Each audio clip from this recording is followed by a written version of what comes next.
le terrible secret maçonnique, c'est quelque chose qu'on dit tout bas à ses amis en leur disant de ne pas le dire. Moi, je suis franc-maçon depuis 40 ans. Quand j'ai une contredanse, je suis obligé de la payer. Penser que les francs-maçons se reconnaissent par un geste, c'est comme imaginer que les chrétiens se font signe de croix sur le trottoir en se croisant. Moi, il m'est arrivé de travailler avec des maçons et de mettre plusieurs semaines à m'apercevoir que nous avions cette appartenance commune, mais pas par ces petits gestes qui sont liés à des cérémonies initiatiques et pas du tout à des signes pour comploter ensemble dans la société.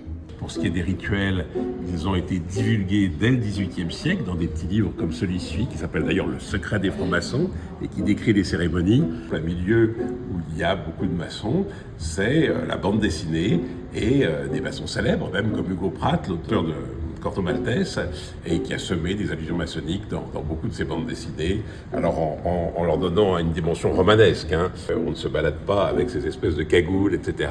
Le Grand Orient, qui est encore attaché aux valeurs de progrès et qui se considère un peu comme une des consciences de la République, va avoir des prises de position sur des enjeux politiques. Un thème sur lequel les maçons ont vraiment été moteurs, c'est tous les débats autour de la fin de vie, de l'aide à mourir dans la dignité. Ce sont des sujets sur lesquels travaillent les loges et les membres du Grand Orient en ce moment.